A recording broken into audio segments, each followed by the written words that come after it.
Quais as lições os arquivos do assassinato de John F. Kennedy nos trouxeram? São mais de 30 mil páginas datilografadas e manuscritas da década de 1960. Kennedy foi assassinado em 1963. Na terça-feira, dia 18, a administração de Donald Trump liberou mais de 30 mil páginas de documentos até então classificados ou censurados que tratam do assassinato do ex-presidente John F. Kennedy. Essas páginas digitalizações da papel da década de 1960 mostram textos datilografados e anotações manuscritas, oferecendo um vislumbre profundo das atividades sensíveis da CIA ao longo dos anos. A seguir, conheça 5 lições que os arquivos do assassinato do ex-presidente trouxe elencados pelo The Wall Street Journal. CIA resistiu por anos em liberar arquivos. Resistência da CIA à divulgação do documento de assassinato de Kennedy. Durante a investigação do assassinato, foram recolhidos milhares de documentos relacionados às operações globais da agência. Ao longo das décadas, altos funcionários ponderaram sobre o impacto explosivo que certas revelações poderiam ter sobre programas de espionagem. Em reavaliações de 1995, por exemplo, um oficial alertou que confirmou a existência de uma estação da CIA na Tunísia prejudicaria o país em relação a seus vizinhos.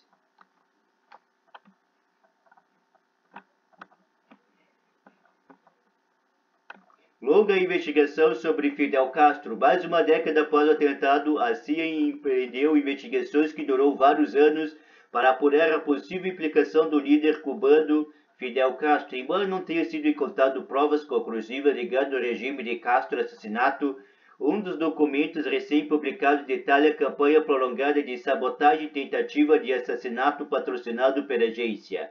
Em um episódio, Castro se indignou ao saber dos esforços de atacar a indústria da cana-de-açúcar e de instalar bombas no sistema de esgoto durante um de seus discursos. Operativos da CIA, como o apoio da máfia estadunidense, chegaram inclusive a considerar a possibilidade de matar Castro mediante o pagamento de $100 mil ou 566,51 mil reais na conversão direta. Relação secreta entre o presidente mexicano e a CIA.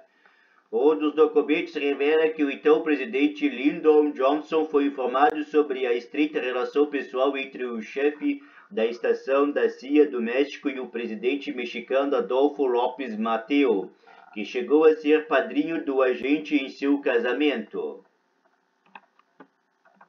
Johnson recebeu a instrução de não mencionar essa ligação ao presidente. Apesar de Mateus manifestar publicamente sua oposição à intervenção dos Estados Unidos em Cuba, ele estava discretamente envolvido em operação de vigilância telefônica promovido pela CIA da cidade do México e, segundo outro documento, chegou a expressar sua satisfação com a decisão de eliminar Castro. Escutas em reunião com a possível presença de Robert F. Kennedy. Em 1963, a CIA instalou equipamento de escuta em residência localizado em área arborizada em Bethesda, Maryland, Estados Unidos, onde 2 exilados cubanos se reuniram com autoridades estadunidenses, possivelmente incluindo o procurador-geral Robert F. Kennedy. Memorandos que detalham operações evidenciam o lado humano da espionagem, relatos de falhas de equipamento, desafios com pagamentos, burocracias e ajustes inesperados com alvos de vigilância. Entre as táticas estava a ocultação de um gravador do sótão, porão ou garagem com custo total em eletrônicos que ultrapassaria $28 mil ou 158,62 mil reais. Em valores atuais, uma única bateria, por exemplo, chegava a quase $6 ou 33,99. A primeira tentativa de transmissão entre o local seguro e o ponto de escuta fracassou, chegando ao ponto de um fornecedor acusa a agência de não cumprir com os pagamentos, mas até o final de junho os equipamentos passaram a funcionar de maneira satisfatória.